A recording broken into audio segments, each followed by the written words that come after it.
Hey, what's up, guys? Welcome to our Throwback Thursdays for the month of September. You know, on Sunday mornings, we're doing seminary on Sundays, where we're really having some engaging, thought-provoking, and really faith kind of stretching conversations. And so what we decided to do is, I know that many of you say, listen, I need to hear me some preaching. Well, this month, we're going to give you some preaching on Thursday. Listen, we're going to start off this whole month with a series I did a couple of years ago entitled Maintaining the Standard. In other words, I looked at the book of Daniel as we talked about some of the things that Daniel had to go through, some of the twists and turns in the life of Daniel.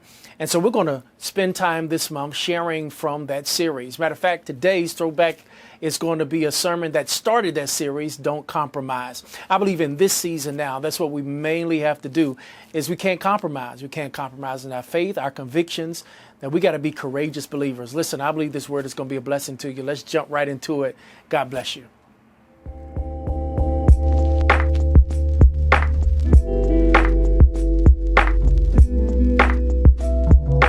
Book of Daniel this morning. We're beginning a new series entitled Maintaining the Standard.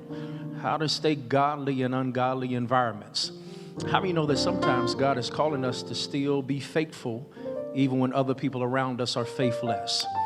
We see so much going on in the world, and so one of the things the Lord laid upon my heart as we begin preaching in this year, one of the things I really want to challenge us with is think about one who was faithful. How did he maintain his ability to maintain godliness even though everything around him seemed to be contrary to his belief? And I think the story of Daniel gives us a wonderful story and picture of someone who maintained the standards. So we're going to look at Daniel over the next 2 months as we're sharing the beginning portion of this year. And it's going to encompass the first 6 chapters of Daniel. Today we're going to start in Daniel chapter 1. Please give me some more. Please give me some more. Daniel chapter 1. I'm reading from the Message translation. And this is what the Word of God says. It was the 3rd year of King Jehoiakim's reign in Judah when King Nebuchadnezzar of Babylon declared war on Jerusalem and besieged the city. Master handed King Jehoiakim of Judah over to him along with some of the furnishings from the temple of God. Nebuchadnezzar took king and furnishings to the country of Babylon, the ancient Shinar, and he put the furnishings in the sacred treasury. King told Ashpenaz, head of the palace staff, to get some Israelites from the royal family and nobility, young men who were healthy and handsome, intelligent and well-educated, good prospects for leadership positions in the government, perfect specimens, and indoctrinate them in the Babylonian language and the Lord of magic and foretelling. The king then ordered that they be served from the same menu as the royal table, the best food, the finest wine. After 3 years of the training, they would be given positions in the king's court. 4 young men from Judah, Daniel, Hananiah, Mishael, and Azariah, were among those selected. Head of the palace staff gave them Babylonian names. Daniel was named Belshazzar, Hananiah was named Shadrach, Mishael was named Meshach, and Azariah was named Abednego. But Daniel determined that he would not defile himself by eating the king's food or drinking his wine, so he asked the head of the palace staff to exempt him from the royal diet. Head of the palace staff, by God's grace, liked Daniel, but he warned him, I'm afraid of what my master the king will do. He's the one who is assigned this diet, and if he sees that you're not as healthy as the rest, he'll have my head. But Daniel appealed to a steward who had been assigned to the head of the palace, said to be in charge of Daniel, Hananiah, Mishael, and Azariah. Try us out for 10 days on a simple diet of vegetables and water. They compare us with the young men who eat from the royal menu. Make your decision on the basis of what you see. The steward agreed to do it and fed them vegetables and water for 10 days. And at the end of the 10 days, they looked better and more robust than all the others who had been eating from the royal menu. So the steward continued to exempt them from the royal menu of food and drink and served them only vegetables. God gave these 4 young men knowledge and skill in both books and life. In addition, Daniel was gifted in understanding all sorts of visions and dreams at the end of the time set by the king of their training. The head of the royal staff brought them to Nebuchadnezzar. And when the king interviewed them, he found them far superior to all the other young men. None were a match for Daniel, Hananiah, Mishael, and Azariah. So they took their place in the king's service. Whenever the king consulted them on anything, on books or on life, he found them 10 times better off than all the magicians and enchanters in his kingdom put together. Daniel continued in the king's service until the first year in the reign of King Cyrus. Look at verse 8 through 10. But Daniel determined that he would not defile himself by eating the king's food or drinking his wine. So he asked the head of the palace, said to exempt him from the royal diet. The head of the palace stabbed by God's grace like Daniel, but he warned him, I'm afraid of what my master the king will do. He's the one who's assigned this diet. And if he sees that you're not as healthy as the rest, he'll have my head. For time was ours as we start this series together, I want to preach from this start today. I want to talk about don't compromise. Touch your neighbor, say, neighbor, whatever you do, don't compromise. Lift those hands toward heaven, say, Lord, speak. We need to hear. We may be seated in the presence of our God. Stories told of a father and family who had their own high standards of what they wanted their children to be able to watch. And one day, a popular movie was out, and his 3 teenagers decided they wanted to see this movie. Decided to go ask some of their friends, and they decided to interview them, get some pros and cons about the particular movie. They decided to write a list together and put this list and offer it to their father and let their father know what they were thinking. That, yes, I know it has a few little instances in it that perhaps stretch our standard as a family, but overall, it's a great movie. It should be something that we should go see. They brought their list to their father, and he said, in 24 hours, I will give you my answer. The next evening, the father summons the children into the room, the 3 teenagers in the kitchen, and on the table was a nice, freshly baked batch of brownies. He says, listen, I've created this for you. I know what you brought me about the movie. I want to just share this with you. If you guys would eat these brownies tonight, just one brownie, then I made my decision that y'all can go see the movie. But let me tell you some pros and cons about these brownies. They're made with the finest of chocolate. Matter of fact, it's an award-winning recipe. I mean, they are moist, they are fresh, just got them out of the onion. The only con is I put a little bit of horse manure in it. Not that much, it's just a small little bit. Matter of fact, probably is already disseminated within the 350 degrees for which it was cooked. It's not much. You probably won't even taste it in the midst of all that good chocolate and all that moistness and freshness of this brownie. You probably won't even know that it's in there. And if any one of you will eat this brownie, then surely I will let you go see the movie you want to go see.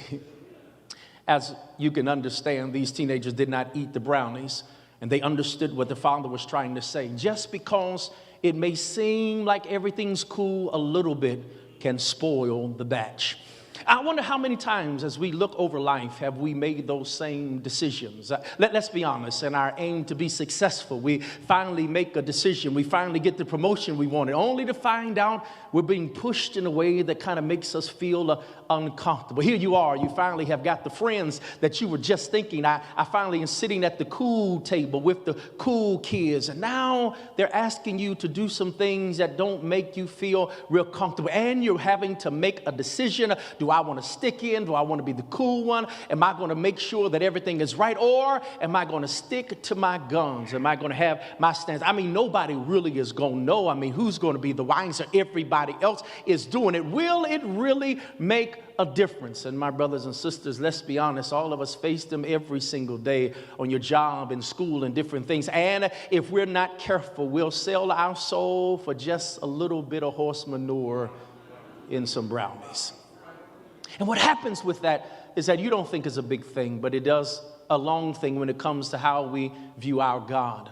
Because at the end of the day, there will be worldly standards, but there are God's standards. And here is the reality. Whose standard are you going to adhere to? I know that it's easy, and I know it seems like those who often cheat and steal are oftentimes are the ones who get promoted. I know it don't seem like it's fair, but here's the reality. Whose report are you going to believe?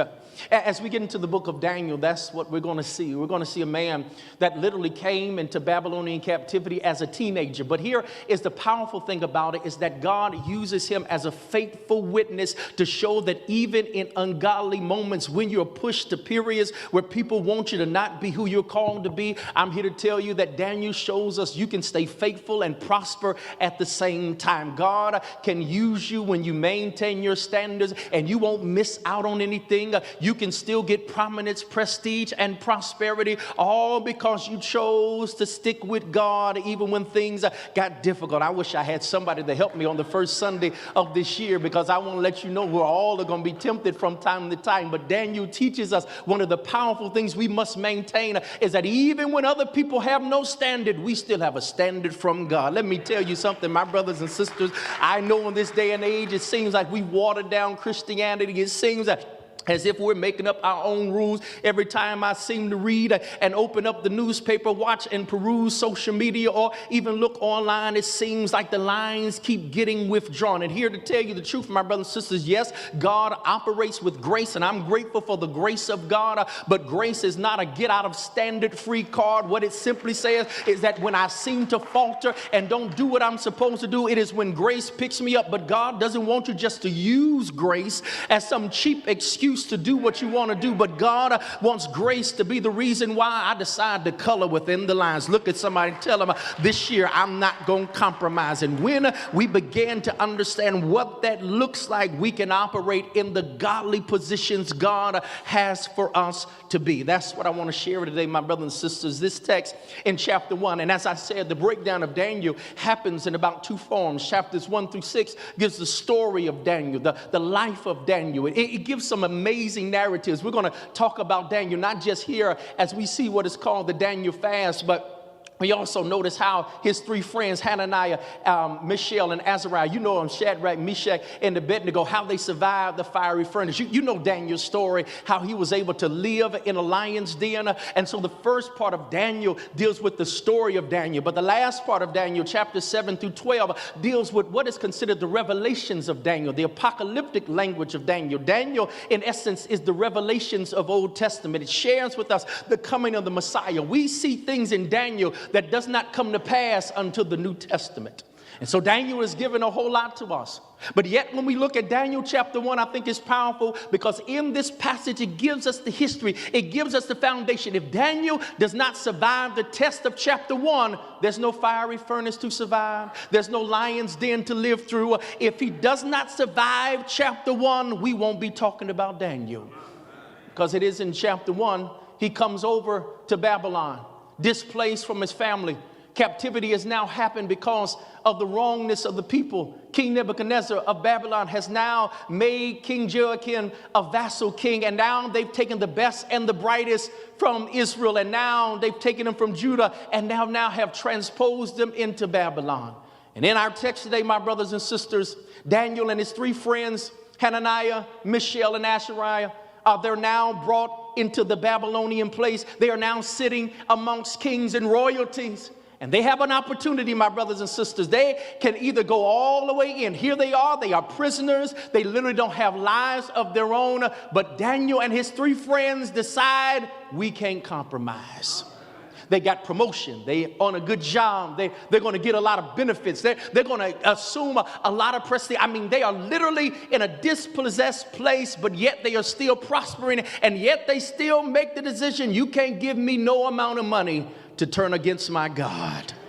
And I want to look at that, my brothers and sisters, because I think it's powerful for us to notice. When you study the trajectory of this particular book, the prophecy goes from around 605 BC to when Daniel dies around 526 BC. It's interesting to note that Daniel comes as a teenager and he lives throughout the entire tenure of the Babylonian captivity. Daniel, in the span of these 6 or 12 chapters, he outlives about 4 kings of Babylon. He serves under 4 crazy monarchs and still prospers. I ought to talk to some government workers right now. Let me tell you something, my brothers and sisters. He went through shutdowns and shut-ups. I wish I had some help. But he still prospered. And one thing that he teaches us, if you don't get anything else out of what I learned, Daniel teaches us a valuable lesson that you can cooperate but not compromise. Let me say that again for the folk way in the back. You can cooperate, but not compromise. And in this text, Daniel teaches us how you navigate the nuances of being in ungodly environments and governments and people, but let God use you for his glory. Here, this is not the time to quit, ain't the time to start protesting. What it is a time to say, you know what, since I'm in the system, let me work the system to make the system better for those who are coming behind me. Here, he teaches us a powerful principle that what he shows us is that when you trust in God, God got you wherever you may be. That's it, my brothers and sisters. That's a simple premise I want to give you. This ain't a long one today. I just have some things that I see in this passage because the way it sets up is so powerful to me. Because once again, he goes over to Babylon as teenagers. His three friends come in, and you'll note this whole trajectory from verses 1 to around verse 7 talks about what's happening. This is how they indoctrinate you. They get the best and the brightest, and what they decide to do is we're going to educate you in our system. We're going to feed you our food, and after a while, you're going to think like us, you're going to look like us, and you're going to think you're us. But Daniel and his friends decide that even though we're in the system, we're going to work the system because we're never going to lose who we are. Let me give you these three things, my brothers and sisters. This is real small, just an introductory sermon. But the first thing that these four youngsters teach us is that when we don't compromise, the first thing you got to make sure you do is you got to know your identity. Here's what's crazy when you read this text. When you read the text around verses 8 through 10, when you read this text, verses 6 through 7, what you note is where they come from. They are people who have been enslaved. These are enslaved individuals who've now been displaced into what is considered empire of that time. If you read biblical history, Babylon was an incredibly amazing empire. Matter of fact, God used Babylon to chastise and judge the children of God. And the reason they're in this predicament is because they had lost their respect and prominence for who God was. And God, whenever you read scriptures, is very clear. I will use anyone and anything to get you back in right order. And because they had decided that they didn't need God, the children of God found themselves in this peculiar situation. Daniel, who's a contemporary of Jeremiah and others who have been foretelling what was happening. Daniel and his friends are part of the first group of people to be displaced from their home. They are from the tribe of Judah, but now they are the best, the brightest, and they're now at Babylon. Here's what's crazy. First thing they do is try to indoctrinate them, but guess what they try to do? They change their names. Daniel gets the name Belshazzar. You really thought that Shadrach, Meshach, and Abednego was their real names, right? Those are those Babylonian names. Their real names was Hananiah, Mishael, and Azariah. And Daniel, Hananiah, Mishael, Azariah, names, when you study them, meant either Elohim is my judge, Yahweh is gracious, I am who Elohim is, and God is able. Those four teenagers had those four names that reminded them of the faithfulness of God. So what did the Babylonians want to do? Let's change their name. We don't want them thinking that their God is still in control. So Daniel, you're Belshazzar. Hananiah, you got another name, Shadrach. Mishael, your name is Abednego, or Azariah, your name is Abednego. And so they began to give them their own names. But here's what's crazy, my brothers and sisters. What I appreciate about this is that Daniel was astute enough to know on the job, y'all call me Belshazzar. But I still know I'm Daniel. Matter of fact, the name of the book is not Belshazzar, it's Daniel. Daniel means Elohim is my judge. It literally means what Daniel says, in spite of where he was, and they tried everything to strip him of his identity, he said, you can call me what you want. When you know who you are, I wish I had some time. You're not tripping because what? You can call you what you want. It's who I know I am that really matters. Can I help you? Because I'm talking to some people that you had to live in that duplicitous environment. You feel what W.E. Du Bois calls the double consciousness, that in some places I got to be this, but I got to understand at home I got to be this. And how do you navigate it? Because some of us can't. We get schizophrenic. We don't understand. But let me tell you why I believe Daniel could handle being called Belshazzar at the office, but remaining being Daniel, is because when you know who your God is. Oh, I wish I had some time. When you know who God has called you to be, when you understand that sometimes you got to play the game to get ahead, but yet you understand I'm not going to lose who God has made me to be. Do I got any Daniels in the house that said, I keep my name? Can I tell you why I believe he kept his name? Remember, him and his 3 friends were from the tribe of Judah. Judah is the tribe of praise. You do know that, my brothers and sisters, which means they had an intimate relationship with God, which means when you are a true worshiper of God, you never lose your identity, which means, okay, so I got to act this way or talk this way when I'm over there, but just believe I'm still Daniel on the inside, and there's nothing you can do can strip me of my ingenuity, and nothing you can do can strip me of my identity. Why? Because when I have who God has called me to be, I maintain my character even in tough situations. As a kid, there were certain movies that got me. One of the movies that riveted my soul when I was a kid was a movie called Roots. It was autobiography of Alex Haley, and it came on TV when I was a kid. It was a mini series. And there's one part that gets me, y'all. There's one part when the main character, Kunta Kinte, found himself at odds with a slave owner. And they decided they were going to give him a name. They were going to call him Toby. But Kunta Kinte said, my name ain't Toby. My name Kunta Kinte. And in one of the most powerful scenes, guys, I ever seen in my life, man, bless their heart, they string him up on a rope. They brought out another slave to start whipping him. And a guy was behind him, white master, and he kept saying, what's your name, boy? And every time he got hit, Kunta Kinte. Your name, Toby. Kunta Kinte. It seemed as if the more they beat him, the more resolved he got in saying, listen, you can call me Toby, but I know what my name is. Can I tell you, life will do the same thing to you. Sometimes they'll try to whip you into submission to make you lose your identity. But what I appreciate about these individuals is they knew who they were. The reason you can't compromise is when you have a hard, earnest, steadfast belief in your own identity. I submit to you, they show us you don't compromise when you know your identity. Here's the second thing. You don't compromise when you can control your appetite. Here's what's crazy. Thing comes, the text says, that they were allowed the privilege of eating from the king's royal table. Now, let's set the stage. This is what the king ate. This was the most wonderful meats in all of the kingdom. It was overflowing. Just consider, it was endless entrees of meat and endless entrees of the most extravagant stuff, whatever you wanted to eat, lamb and all that stuff, and beef and chicken, and even on top of that, they had an unlimited open bar. Wine was flourishing, whatever type of wine you wanted to drink. This was always available at those they considered to be the top echelon.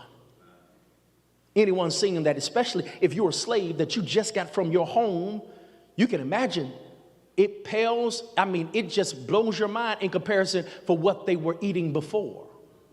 See, in this new place, they were slaves, but now they were given an opportunity to dine at the king's table. And I can imagine, because the text doesn't tell us, there were many others who came with Daniel and his 3 friends. They're not the only ones that got displaced. But Daniel and his 3 friends make a decision. Hey, you know what? That food looks okay. It looks good. But that's not what we're going to eat. So this is what we're going to do. We're going to find a way to not acquiesce to eat what they're eating. There are many scholars who suggest one of the reasons they perhaps did that is because one of the things that God detests the most is that he hates eating foods, or us eating foods that have already been brought up for idols. What they would do in Babylon, they would take the choicest meats, the choicest of food, and they would offer it as a sacrifice to the gods. And whatever their god didn't want to eat, they would bring to the king to be his portion. So in essence, it wasn't just succulent food. It was food that had already been offered to the gods. So when Daniel and his three friends see it, they saw something more than just food. They saw something disrespectful to their God. So they say, listen, we can't do that. We need to figure out a way to do this, because by eating that food, we're telling God, you're not worthy to be worshiped. Here's the grace of God. Because when you decide to not compromise, God will give you favor with authority. Because there was a guy that chose them whose main role was to make sure they eat right. We don't know why it happened. We don't know how it happened. But the text in Daniel says that for some reason, Daniel and his friends found favor in his sight.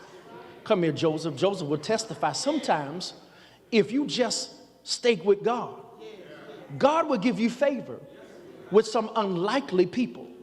He'll give you favor with a supervisor even though your boss can't stand you. I wish I had time. He'll give you favor with a teacher aide even when the faculty don't want to see you. I mean, he'll give you favor on stuff and give you connections you didn't even bank on. And because this person had favor with Daniel, he said, look, man, I hear you, but I really don't know if that'll work, because the diet we have for you is to make you your best. This is the choices of food, and what you're asking me to do may make you seem less. And Daniel says, this is all I'm asking. Let us just eat vegetables and water for 10 days.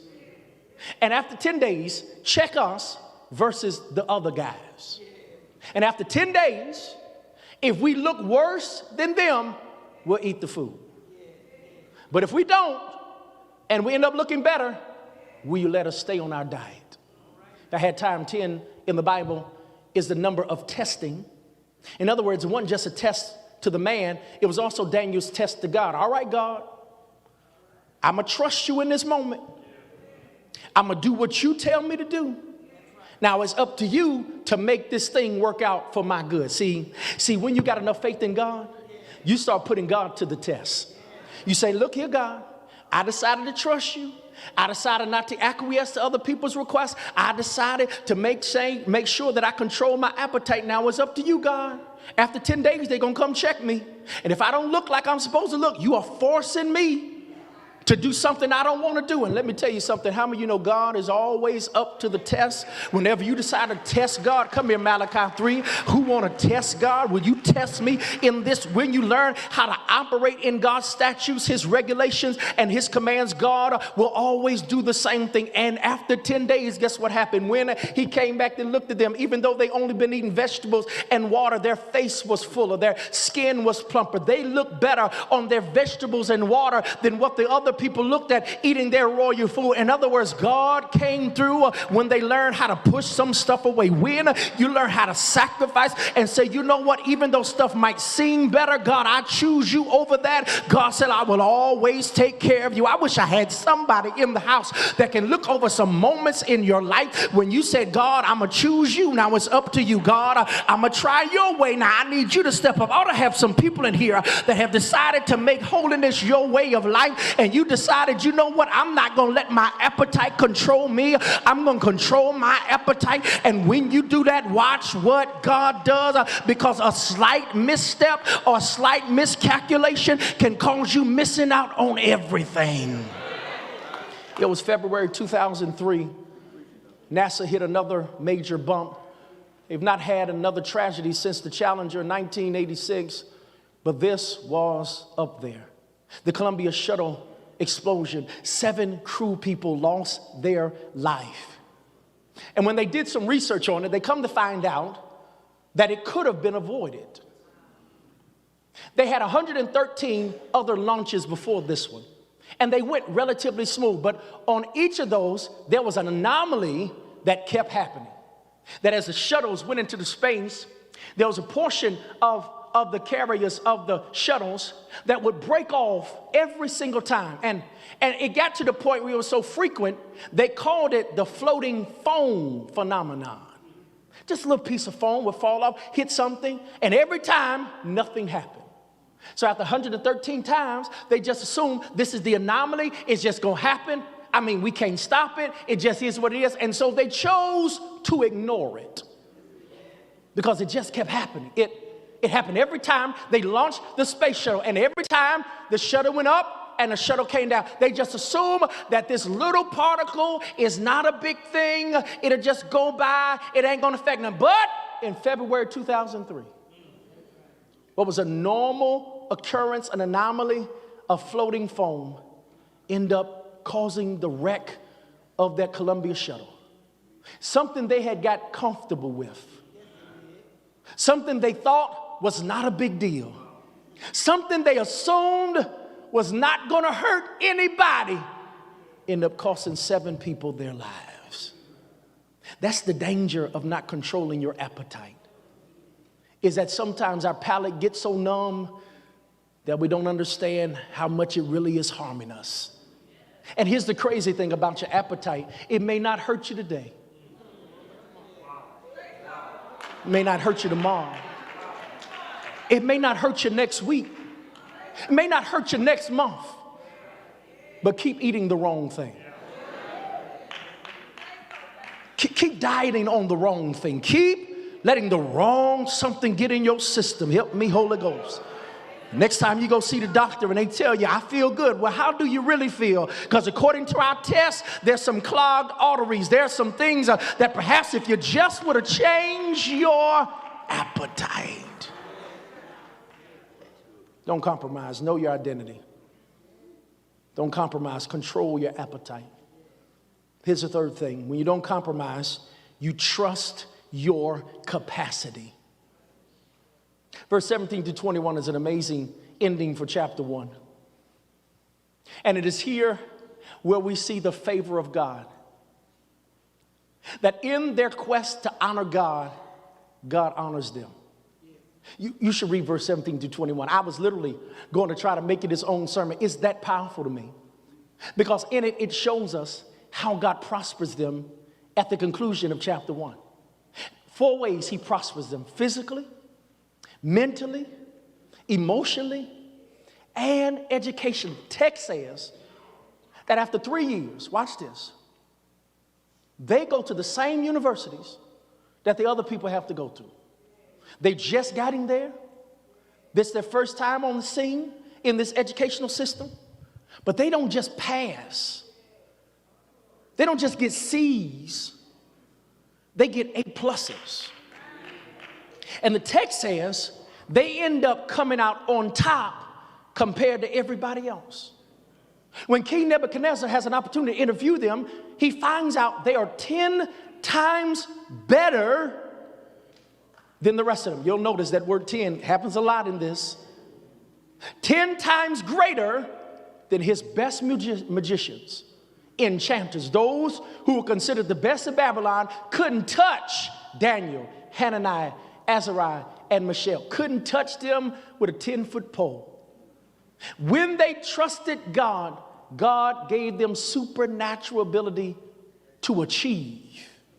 They didn't just do well in the classroom. God gave Daniel the gift of dreams and visions, which will come into play in chapter 2 and chapter 4, chapter 7 through 12. It is because they trusted God. God said, since I could trust you to keep my name, keep my word, keep my standards, I'm going to let everything you touch prosper. I'm going to make you the head in a place where they think you ought to be last. I'm going to make sure that when it comes to test time, you get favor. When it comes to assignments, you get favor. Even though you're in a foreign place and it don't seem like you got any advocates, as long as you got me, you got everything you need. I don't know who I'm talking to, but I'm talking to some folk that know what that was like when you got shipped off to college in a foreign place where people were acting and doing their own thing. But yet you had to go on assignment. You didn't have as many clothes as the other people. They were driving nicer cars. You were just hoping that every week your parents would send you a little money so you can have something to eat on that week. But yet you kept pushing and going harder while other people was partying. You was in the library where other people thought that they were there just for a skate and a free ride. You realize I got to do well here. And yet after that first semester and second semester and second year, you kept looking at, and folk kept dropping off, and folk you thought was going to be there wasn't there. But yet your grades kept improving, and then you kept ending, and by the time it all ended, you didn't just graduate, thank you Lord, you graduated magna cum laude and summa cum laude. Why? It wasn't because you were the smartest there, but when you trust God, God has a way to help you to do some supernatural stuff to achieve in some. I wish I had some people in here that can testify. I know you want to say it's because you got the greatest mental capacity, but a lot of times it ain't your mental capacity, it's the favor of God. It's God giving you favor with a teacher. It's God giving you favor on assignments. It's God stretching you and helping you do well. And when you understand it ain't nothing but God that has been there, somebody can testify. When I look back over life, I shouldn't have all the degrees I got, but God's been faithful. When I look back over my life, when I realize because for God I live and for God I die, he gave me some supernatural favor. Anybody in the house that can say, you know what, the reason I prosper like I prosper and do what I can do is not because it's me, but it's because I got a God working around me. God that's working things out on my behalf. A God that says, since I can trust you, I'm going to let you do what I wish I had somebody elbow somebody close to you and tell them my success is predicated on the favor of God. The reason I do well is because God's with me. When I realize who's making my decisions and walking with me, I realize he's the kind of God that can give you favor in some precarious situations. And because of that, here's the good news. Daniel prospers in 4 main governments under 4 different kings. Daniel prospers. He stays faithful. He never forgets who God wants him to be. And when everyone looked up to him, Daniel becomes the paradigm for what it means. I close with this. I'm done. I haven't eaten meat in almost 11 years, but I still love Chick-fil-A. I can't even eat the food. When I cheat, I go get some fries and some lemonade just to be in the presence.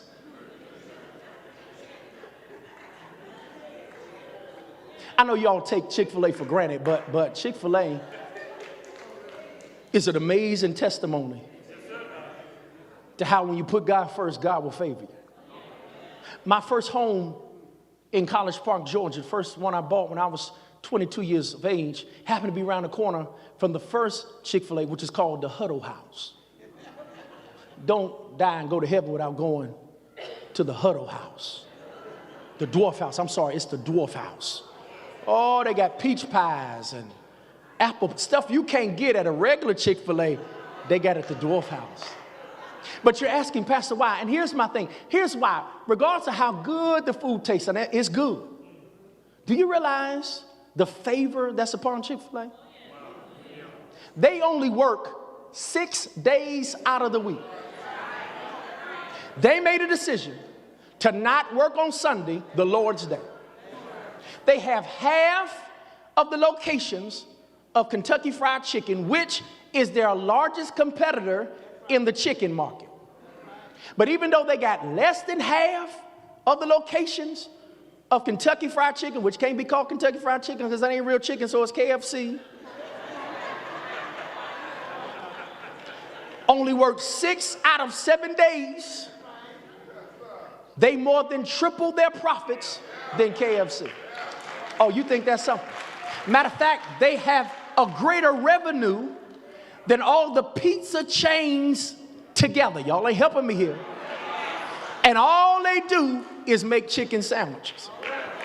Okay, y'all don't think that's big.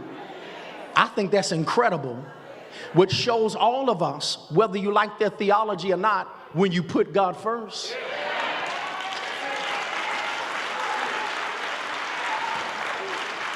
When you trust in God, when you say, for God I live, and for God I die, and don't compromise Watch what God does for you. Let's stand. I'm done. I wanted to set the stage. I hope it made sense. Chapter 1 is all about how they maintained the foundation of not compromising. Well, next week when we pick up, we'll talk about the first opportunity Daniel gets. And the first role it gets is the king has a dream that no one else can respond to. No one else can figure out what happens. And Daniel gets the opportunity. In other words, what I want to talk about next week is that when you learn how to trust God, he'll put you in the position of promotion based upon the gifts he's uniquely given you. That's why when you trust God, you ain't got a brown nose. You ain't got to sleep around to move up. The Bible is clear. Your gifts will make room for you. And here's what's crazy. Having the gift of interpreting dreams isn't always what most of us consider the kind of gift we want. God will take the most odd gifts and put you in the presence of kings and queens. Daniel, simply because he passed the test in chapter 1, God created a door and opportunity in chapter 2. If I had time, I would tell you what I appreciate about Daniel and his 3 friends is they were teenagers in chapter 1, which means it does matter what we do as kids.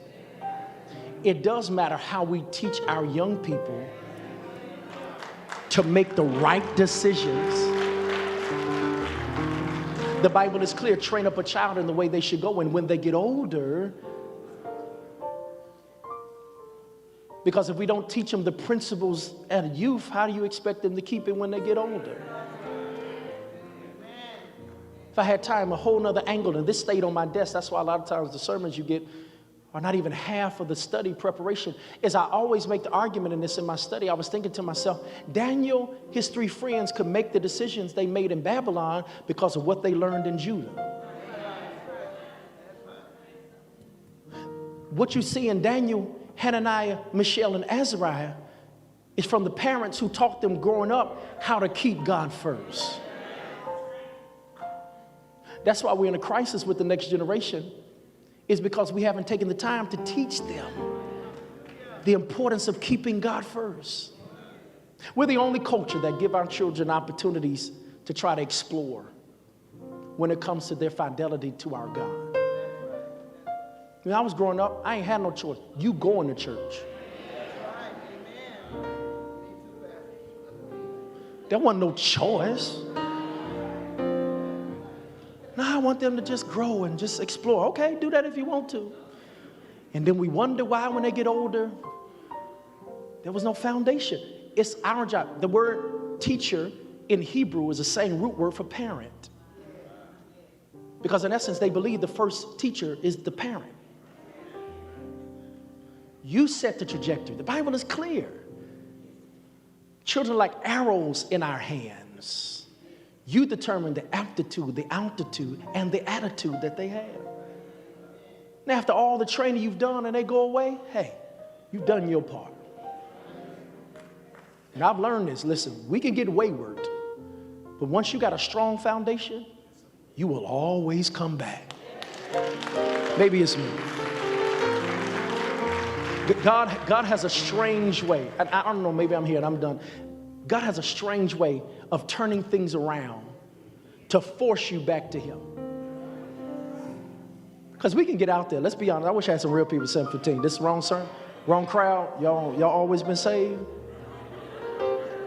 You ain't never made no mistakes. Love the Lord, but you had your fun. You was out there. Let's be real. But when you have it in you, you can't shake it. You start trying to do stuff and feel odd and awkward, like you want to try, but something on the inside of you said, you know what, you really shouldn't be here. You be the odd person in the party, like, yeah, I need to go home. This ain't really for me.